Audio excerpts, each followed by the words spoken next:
ও এলাকার লোকেরা, নিজের হাতে মূর্তি বানিয়ে মাথাটাকে নিচু করে ওম নমো ভগবতী কেন পড়ো?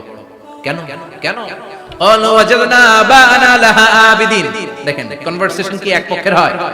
কথোপকথন করতে হলে কয় পক্ষ লাগে? উনি বললেন এই মূর্তিগুলোর সামনে তোরা মাথা নত করে দাঁড়িয়ে থাকিস কেন? তারা বলল ওয়াজাদনা আবানা লাহা আবিদিন, আমরা আমাদের বাপ দাদাদেরকে দেখছি এরকম করতে, এজন্য আমরাও করি। দিন মা একাদশীর দিন, তা আজকে আমাদের সমাজে যে কথাটা না বললেই নয়, আমরা সনাতন ধর্মের মানুষ তো, কি মা সনাতন ধর্মের মানুষ তো? ইসলাম ধর্মে আপনি গিয়ে দেখুন, এই যে রোজা মাস গেল, মানে মনে হয় চলছে এখনো, না চলে গেছে ঠিক জানি না, দেখ এই রাতের বেলা যখন ফিরি বুঝতে পারি ওনারা মাস আছে যেটাকে আমরা দামোদর ব্রতের মাস বলি, জানা আছে তোমা? কতজন পালন করি? কতজন পালন করি? চলো ছাড়ো, বেশিরভাগ লোক জানি না। ইসলাম ধর্মের মানুষরা কিন্তু এই মাসটা খাদ্যের জন্য দুর্গার কাছে ঝামেলা না, আমরা সব কিছুর জন্য একজনের কাছে যাই, তিনি কে? বাৎসরিক পূজা অনুষ্ঠানে সবাই ইব্রাহিমরে ধরছে, ইব্রাহিম চল আমরা পূজা দিতে যাব। সাইয়েদনা ইব্রাহিম ফানাযারা নাযরাতান ফিন নুজুম, তাকালেন আকাশে আর বললেন ইন্নী সাকিম, আমি যেতে পারবো না, আমি অসুস্থ। আমি কি আসলে সুস্থ ছিলেন? তো অসুস্থ বললেন কেন? কারণ অসুস্থতা দুই ধরনের, চিল্লায় বলেন, একটা শারীরিক আর একটা। সাইয়েদনা ইব্রাহিম মানসিকভাবে প্রচন্ড বিপর্যস্ত ছিলেন, অসুস্থ ছিলেন। এর কারণ গোটা উম্মত মূর্তির পূজা করে, এই দৃশ্য দেখে কোন নবী মানসিকভাবে সুস্থ থাকতে পারে? উনি বললেন আমি অসুস্থ, তোমরা যাও। সবাই বলল ঠিক আছে আমরা যাই। ইব্রাহিম তুই আমাদের ঘরের মূর্তিগুলারে পাহারা দে। মূর্তি পাহারাদার এখন ভালো লোক পাওয়া গেছে, মূর্তি পাহারা দেওয়ার জন্য ভালো একজন পাহারাদার পাওয়া গেছে। নাম কথা কন, কথা বুঝতে কষ্ট হচ্ছে মনে হয়। মূর্তি পাহারা দেওয়ার জন্য কারে পাওয়া গেছে? সাইয়েদনা ইব্রাহিম কয় ঠিক আছে আজকে পাহারা দিমু, জন্মের পাহারা, যা তোরা দিতাছি পাহারা দিতেছি যা। এইবার সাইয়েদনা ইব্রাহিম মূর্তির ঘরে ঢুকলেন, দেখেন কি সুন্দর কথোপকথন আল্লাহ তুলে ধরলেন। আল্লাহু আকবার। মূর্তির ঘরে, দেবীর ঘরে ঢুকে উনি ঘুরে ঘুরে তাকায়, দেখে একটা এমনি হাত আর একটা ব্যাগ, 14-15টা হাত নিয়ে তাকায় আছে। উনি সবগুলোর সামনে এভাবে তাকায় আছে, দেখে এক একটা চেহারা, একটা হাতি গণেশ স্টাইলের, আরেকটা এরকম, আরেকটা নাড়ি, আরেকটা বাঘের, আরেকটা তলোয়ার নিয়ে আইতাছি কোপায় ফেলা আছে না নাই? সবগুলোর সামনে যায়, যে যে দেখে আর অবাক হয়, কত ধরনের খোদার কাছে এরা কত কিছু চায়। আর যে দেখে প্রত্যেকটার সামনে ডেজার্টস আইটেম, মিষ্টান, এক একটার সামনে রসমালাই, এক একটার সামনে কালো জাম, লাল জাম, রসগোল্লা, চামচাম, দুধ মালাই, মালাই চপ, আছে না নাই? জিব্বে পানি চলে আসছে নাকি? তো সাইয়েদনা ইব্রাহিম অবাক, কি রে এত মূর্তি, এত ডিজাইন, এত ভাবে আর অঙ্গভঙ্গি করে আছে, এত খাবার দেয়া, খায় না কেন? সাইয়েদনা ইব্রাহিম ভাবলেন মনে হয় নাগাল পাই না, আমি একটু তুইলা ধরি। উনি রসমালাইয়ের বাটিটা নিয়ে যেটা হা করে আছে ওইটার সামনে যায়, কয় খা। কি কয়? বানাই কইতেছি মনে হয়।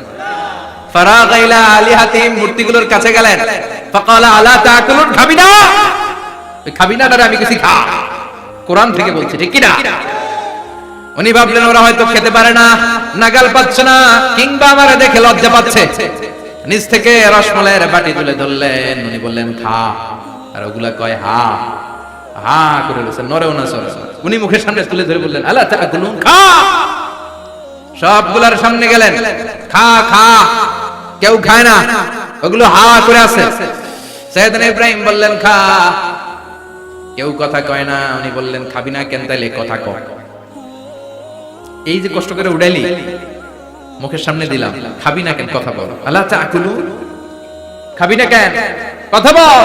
মালাকুম লা তাতাকাল্লামুন, খাবি না কেন? মালাকুম লা তানতিকুন, হয় খা নয় কথা ক। বলতেই লাগলেন খা খা, প্রত্যেকটা মূর্তির সামনে গেলেন, খা, ওগুলো করে আছে হা, কোনো কথা কয় না। কয় কেন খাবি না? তাহলে কথা ক। খায়ও না, কথাও কয় না। আপনার ছেলে বায়না ধরছে আব্বা চানাচুর খাবো, কি খাবি? চানাচুর কিনে দিলেন, এই নে চানাচুর, এখন চানাচুর খায় না। কিরে বাপ খাবি না কেন? কথাও কয় না, খায়ও না, কথাও কয় না। এখন বাকি আছে কোনটা? কথা কর। ফারাগা আলাইহিম দারবাম বিল ইয়ামিন, ডান হাতে কোপানো শুরু করলেন, ইচ্ছামতো ঘুষি কিল মারতে মারতে মূর্তিগুলারে সাইজ। ফারাগা আলাইহিম দারবাম বিল ইয়ামিন, এক একটা নবীর হাতে জান্নাতি শক্তি দিয়েছে কে? খা নাইলে কথা ক, খায় না, কথাও কয় না, বাকি আছে মাইর মারতে শুরু করলেন। মারতে মারতে সব শেষ, তারপরে খুঁজে পেলেন একটা কুড়াল। কি পেলেন? কুড়াল দিয়ে মারতে আরো সুবিধা, খালি এটা এভাবে মারে ওইভাবে মারে, মারতে মারতে যতগুলো মূর্তি ছিল সবগুলো মেরে বড় মূর্তিটার গায়ে মারতে যাবে, in the mean time stop, না এটারে মারো না। ফাজআলাহুম জুদাদান, সবগুলোর টুকরা টুকরা, ইল্লা কাবীর আল্লাহুম, বড়টা ছাড়া ওইটারে রেখে দিলেন। আর বুদ্ধি করে কুড়ালটারে বড়টার কাঁধে ঝুলাইয়া দিলে, বড় মূর্তিটার কাঁধের মধ্যে ঝুলাইয়া দিলেন। ঘটনাটা সুন্দর হয়েছে না? এখন কেমন যেন মনে হয় এটা কুপাইয়া দাঁড়া রয়েছে বাবার বেটার মতো। বড় পূজার শেষ, পূজার দিনক্ষণ শেষ, বিকেল বেলা পূজা মণ্ডপ থেকে সব এসে দেখে সর্বনাশ। পাহারাদার ইব্রাহিম কই, আনতা ফাআলতা হাযা বিআলিহাতিনা ইয়া ইব্রাহিম, ইব্রাহিম সর্বনাশ কে কইছে? তুই কইছত নি? আইন বড়টাই কইছে, ওইটারে জিজ্ঞেস করো। বাল ফাআলাহু কাবীরুহুম হাযা ফাসআলুহুম ইন কানু ইয়ানতিকুন, কোরআন থেকে বলছে, আমি করি নাই। ওই দেখ কুড়ালটা কার কান্দে, বড়টার কান্দে, ওইটারে জিগা। সবাই কয় খাইছে। সবাই বলে, ইব্রাহিম তুমি কি জানো না এগুলো কথা বলে না? সাইয়েদনা ইব্রাহিম বলে যে এটা কথা কয় না, ওইটার পূজা করস কে? যেটা কথা বলে না, যেটা নিজেরাই নিজেদেরকে মায়ের থেকে বাঁচাতে পারে না, নিজেরাই নিজেদেরকে রক্ষা করতে পারে না, তোরে কিভাবে রক্ষা করবে? এগুলোর পূজা কেন করিস? ফাবুহিতাল্লাযী কাফার, কারো কোনো জবাব নাই, লা জবাব। সবাইকে, ইব্রাহিম তুই বড্ড বেড়ে গিয়েছিস, তোরে নমরুদের কাছে নেওয়া হবে, রশি দিয়ে পেঁচিয়ে নমরুদের কাছে নেওয়া হবে। নমরুদের নাম শুনছেন? শোনেন নাই বোধহয়, শোনেন নাই? পৃথিবীতে 4 জন বাদশা ছিল, যারা গোটা বিশ্বের বাদশা, গোটা বিশ্বের। 2 জন কাফের, 2 জন মুমিন। মুসলমানের একজন হচ্ছে যুলকারনাইন, আরেকজন হচ্ছে সাইয়েদনা সুলাইমান। কাফেরের একজন হচ্ছে বাখতানাসার, আরেকজন হচ্ছে নমরুদ। এই নমরুদের কাছে নিয়ে যাও, রশি দিয়ে বেঁধে। এবার নমরুদের সাথে কি ডায়ালগ মারছে এটা তো আর কোরআনে নাই, কথা কথা এটাও আছে। নমরুদ বলে, ইব্রাহিম শুনলাম তুমি নাকি আমাদের খোদাগুলোরে মারছো, তুমি নাকি কোন আল্লাহর ইবাদত করো, তুমি নাকি কোন নতুন রবের তথ্য নিয়ে আমাদের বাবেল নগরীতে আগমন করেছো। আমি ছাড়া কোনো খোদা আছে বলে তো আমি শুনি নাই, এই বাবেল নগরীতে আমি ছাড়া কোনো খোদা আছে আজকে নতুন শুনলাম। কে তোমার খোদা? কি তার পাওয়া? এবার ডায়ালগ মারা শুরু করলেন সাইয়েদনা ইব্রাহিম। সাইয়েদনা ইব্রাহিম বললেন, রব্বি আল্লাযী ইউহয়ী ওয়া ইউমীত, আমার রব এমন রব যিনি জীবন দেয় আবার মরণও দেয়। প্রথমটারে দিলাম মরণ, পরেরটারে দিলাম জীবন। তোমার রব যে যেরকম করে জীবন দেয় আর মৃত্যু দেয়, আমিও জীবন দেই, আমিও মৃত্যু দেই। চিল্লায় পড়ে নাউযুবিল্লাহ। সাইয়েদনা ইব্রাহিম বিপদে পড়ে গেলেন, তাই তো আসলেই তো প্রথম লোকটারে মৃত্যু দিল, দেয় নাই? কথা কন, ছুরি মেরে রক্ত বের করে ওরে মৃত্যু দেয় নাই? পরের লোকটারও একই ভাবে মৃত্যু দিতে যে সেখান থেকে বাঁচিয়ে জীবন দিল। ভেজাল আছে না নাই? এবার সাইয়েদনা ইব্রাহিম বলে, ফাইন্নাল্লাহা ইয়াতি বিশ-শামসি মিনাল মাশরিকি ফাআতি বিহা মিনাল মাগরিবি ফাবুহিতাল্লাযী কাফার। সাইয়েদনা ইব্রাহিম বললেন, বুঝলাম তুমি আমার আল্লাহর মতো জীবন দাও, বুঝলাম তুমি আমার আল্লাহর মতো মরণ দাও, কিন্তু নমরুদ খেয়াল করে শোনো, আমার আল্লাহ প্রতিদিন সকাল বেলায় পূব আকাশ থেকে জল জলে সূর্যটা উঠায়। তোমার যদি এরকম কোন ক্ষমতা থাকে, তুমি আগামীকাল সকাল থেকে পূর্ব দিক থেকে সূর্য না উঠিয়ে পশ্চিম দিক থেকে সূর্যটা উঠাও। ফাবুহিতাল্লাযী কাফার। এবার ধরা গেছে, এবার জায়গার মধ্যে ধরা, একেবারে স্টপ, লা জবাব। নমরুদের মুখে কোনো জবাব নাই। এবার নমরুদের মেজাজ নরম নাকি গরম? কথা কয়। গরম মেজাজ নিয়ে কয়, হাররিকু, এটারে আগুনে জ্বালা, এটারে আগুনে ফেল। নমরুদ বুঝে নাই যে আগুনের মালিক কে। বিশাল আগুনের কুণ্ডলি পাকিয়ে সাইয়েদনা ইব্রাহিমকে আগুনের মধ্যে ফেলে দেয়া হলো। হাতের মধ্যে রশি, পায়ের মধ্যে রশি, সারা দেহের মধ্যে রশি পেঁচিয়ে আগুনের কুণ্ডলিতে ফেলে দেয়া হলো। মুহূর্তের মধ্যে আগুনের প্রজ্বলন শক্তি ওই রশিগুলোকে জ্বালিয়ে পুড়িয়ে ছারখার করে দেয়, কিন্তু সাইয়েদনা ইব্রাহিমের দেহের একটা পশমও জ্বালায় না। যে রশি দিয়ে টাইট করে পাচ্ছে, ওনার দেহের সাথে লাগানো অ্যাটাচ করা রশি, ওই রশি জ্বলে যায়, কিন্তু সাইয়েদনা ইব্রাহিমের পশম জ্বলে না। চিল্লায় পড়েন আল্লাহু আকবার। আজহ যদি তোমাদের মাঝে কেউ ইব্রাহিমের মতো ঈমান আনিতে পারো, অগ্নিকেও পুষ্প বলে পরিণত করিতে পারো। ঠিক কি না? মুসার মতো ঈমান হলে রাস্তা হবে সাগর জলে, ইউসুফের মতো ঈমান হলে একে একে দরজা খোলে। সাইয়েদনা ইব্রাহিমের মতো ঈমান যদি আজ থাকে বিদ্যমান, অগ্নিকুণ্ডে দেখতে পাবে খুবসুরতে ফুলবাগান। ঠিক কিনা? ওই ইমানটা দরকার। ওই ইমান যদি ইমানের মতো হয়, আগুনের কুণ্ডুলকে ফুলবাগান বানিয়ে দিবে কে? সাইয়েদনা ইব্রাহিম বসে রইলেন। নমরুদ কয় আরো আগুন জ্বালা, এলাকার বড় বড় গাছগুলো তক্তাগুলো কেটে আগুনের কুণ্ডলিতে ফেল। তক্তা লাকড়িগুলো আগুনের কুণ্ডলিতে ফেলা মাত্র দাউ দাউ করে লাকড়িগুলোকে তক্তাগুলোকে আগুন জ্বালিয়ে দেয়, কিন্তু সাইয়েদনা ইব্রাহিমকে জ্বালায় না। সুবহানাল্লাহ। আগুনের মালিক কে? ওই আল্লাহ আজও আছে না নাই? তিনি আগুনটা অর্ডার করলেন, সৃষ্টির শুরু থেকে তোকে একটা ধর্ম দিয়েছি, সব জ্বালিয়ে দেয়া, পুড়িয়ে দেয়া, আজকে কয়েকদিনের জন্য তোর ধর্মটাকে আমি স্টপ করে দিলাম। চিল্লায় পড়েন আল্লাহু আকবার। কুলনা ইয়া নারু কুনি বারদান ওয়া সালামান আলা ইব্রাহিম। আল্লাহ বললেন আগুন খবরদার, আমার ইব্রাহিমের গায়ের যেন পশম না পুড়ে যায়, কারণ ইব্রাহিমের সন্তান হবে ইসমাইল, আর ওই ইসমাইলের বংশে আমি পাঠাবো আখিরি জামানার পয়গাম্বর। ইব্রাহিমের জন্য কিছু না হয়, কোন ইবারদার ঠান্ডা হয়ে যায়, কি হয়ে যায়, কিন্তু এত বেশি ঠান্ডা হবি না যাতে ইব্রাহিমের সর্দি না লেগে যায়। সুবহানাল্লাহ। আগুন বলে আপনি বললেন কোন ইবারদার ঠান্ডা হ, আবার কোন এত ঠান্ডা হবি না যাতে সর্দি না লাগে, কেমন ঠান্ডা হবো? আল্লাহ বললেন সালামান আলা ইব্রাহিম, সালাম হয়ে যা, শান্তির গুলবাগিচা হয়ে যা, এয়ার কন্ডিশন নাতিশীতোষ্ণ হয়ে যা। চিল্লায় পড়েন আল্লাহু আকবার। 40 দিন ছিলেন এই আগুনের কুণ্ডলিতে, কিচ্ছু হয় না। সুবহানাল্লাহ পড়বেন না? শেষ জীবনে উনি ওনার নাতিপুতিদের সাথে গল্পের সময় বলতেন যে আমার জীবনে সবচেয়ে আরামদায়ক সময় কাটিয়েছি আমি ইব্রাহিমের আগুনের, নমরুদের আগুনের কুণ্ডলির ভেতরে থেকে। চিল্লায় এখন সুবহানাল্লাহ। তার মানে পুরো আগুনের কুণ্ডলির এই গুলবাগিচা বানিয়ে দিয়েছে কে? ওনার জীবনের শ্রেষ্ঠ সময় নাকি এটা, সবচেয়ে আরামসে নাকি কাটিয়েছে এই আগুনের কুণ্ডলির ভেতরে। চিল্লায় পড়েন আল্লাহু আকবার।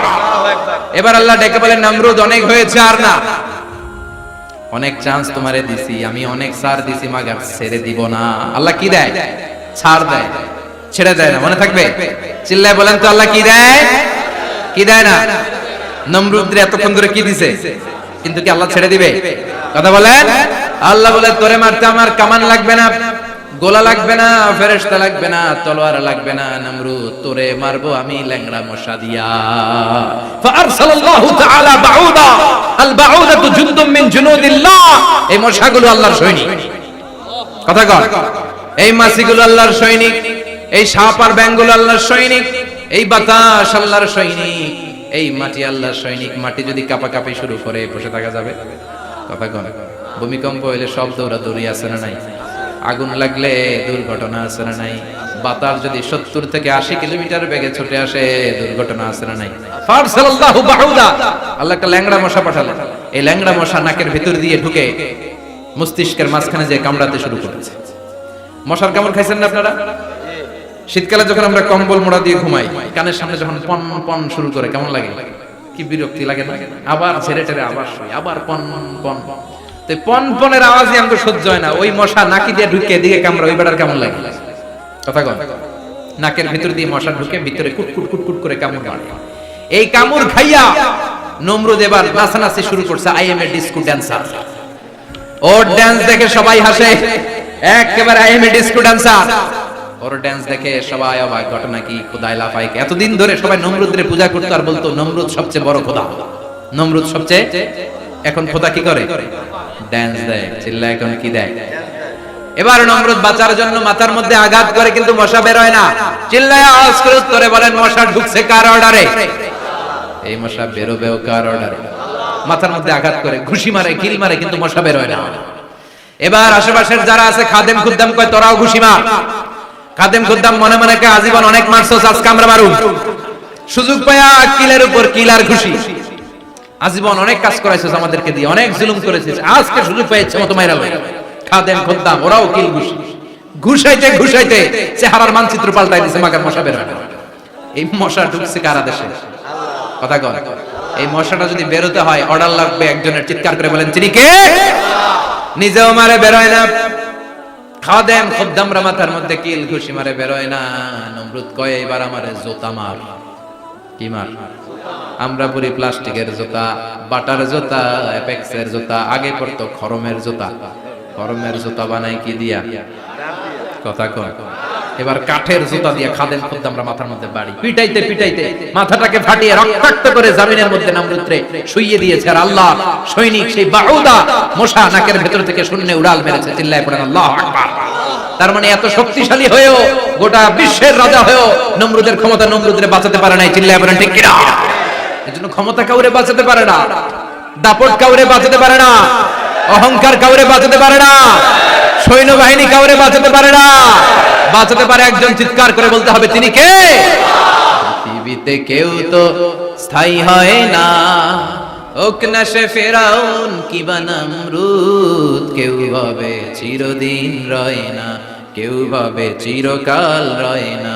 পৃথিবীতে কেউ স্থায়ী হয় না, হোক না সে ফেরাউন কিবা নমরুদ, কেউ ভাবে চিরদিন রয় না। চিল্লায় এখন ঠিক কিনা? সাইয়েদনা ইব্রাহিমের সবগুলো কথা কোথায় কি ডায়ালগ মারলেন, আল্লাহর কাছে এত ভালো লেগেছে, আল্লাহর কোরআনের ভেতরে তুলে দিয়েছে কে? আবার তিনি যতগুলো দোয়া জীবনে করেছেন সব কবুল করেছে কে? তিনি দোয়া করলেন রাব্বি জাআলনি মুকিমাস সালাতি ওয়া মিন যুররিয়াতি রব্বানা ওয়া তাকাব্বাল দুআ। হে নামাজি আমার ঘরে নামাজ পড়ো আজ, দিলে মে তোমার চরণ তলে হৃদয় যায় নামাজ। এ নামাজি আমার ঘরে নামাজ পড়ো আজ, দিলে মে তোমার চরণ তলে হৃদয় যায় নামাজ। আল্লাহু আকবার পড়েন। তিনি দোয়া করলেন আল্লাহ রাব্বি জাআলনি মুকিমাস সালাহ, আল্লাহ আপনি আমার নামাজ কায়েমকারী বানান। কি কায়েমকারী? তার মানে নামাজ পড়লে সবাই মিলে পড়তে হবে, ঠিক কি না? নামাজ কায়েমকারী বানান, আমার সন্তান ইসমাইলের নামাজ কায়েমকারী বানান। আমার দোয়াটা কবুল করেন। কবুল করে নিল কে? আবার বললেন আল্লাহ মক্কার নিরাপদ বানান। কবুল করলো কে? আবার বললেন ওয়াবা'আস ফীহিম রাসূলা, আল্লাহ এই শহরে একজন নবী পাঠান। কবুল করলো কে? যত দোয়া করছে সব কবুল করে নিল কে?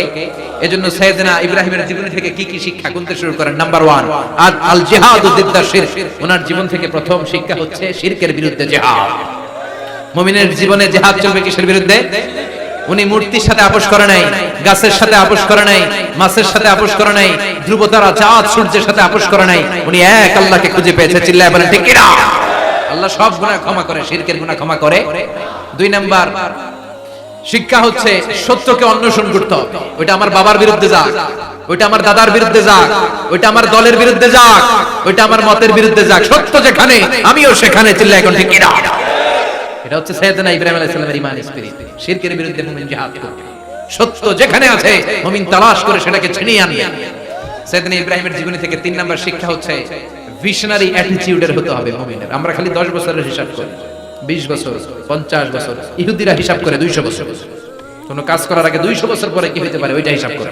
সাইয়েদনা ইব্রাহিম এরকম ভিশনারি ছিলেন। এজন্য দোয়া করেছেন রাব্বানা ওয়াবা'আস ফীহিম রাসূলা, আল্লাহ যদিও ধুধু প্রান্তর জনমানব হীন একটা এলাকা, আপনি এলাকায় এমন একজন নবী পাঠান যেই নবীর আঁচলের নিচে গোটা বিশ্বটা একত্রিত হয়ে যাবে। কবুল করলেন কে? কি ভিশন দেখছেন, কি ভিশনারি অ্যাটিটিউড। তিনি তখন থেকেই বিশ্বনবীকে দেখতে পেয়েছেন। এজন্য ভিশনারি অ্যাটিটিউডের হন, স্বপ্নবাজ হন। স্বপ্ন সেটা না যেটা মানুষ ঘুমিয়ে ঘুমিয়ে দেখে, স্বপ্ন সেটা যেটা অর্জনের আকাঙ্ক্ষা মানুষের ঘুমাতে দেয় না। এটা ছিলেন সাইয়েদনা ইব্রাহিম, ভিশনারি অ্যাটিটিউডের ছিলেন। 4 নাম্বার শিক্ষা যোগ্য প্রজন্ম তৈরি করে যাওয়া। উনি কি প্রজন্ম তৈরি করছে দেখেন। প্রথম ছেলে ইসমাইল, দ্বিতীয় ছেলে ইসহাক। ইসহাকের চ্যানেলে বনি ইসরাইলের সব নবীরা আসলো, আর এই চ্যানেলে বিশ্ব নবী আসলো। তার মানে বাপ কা বেটা সিপাহী কা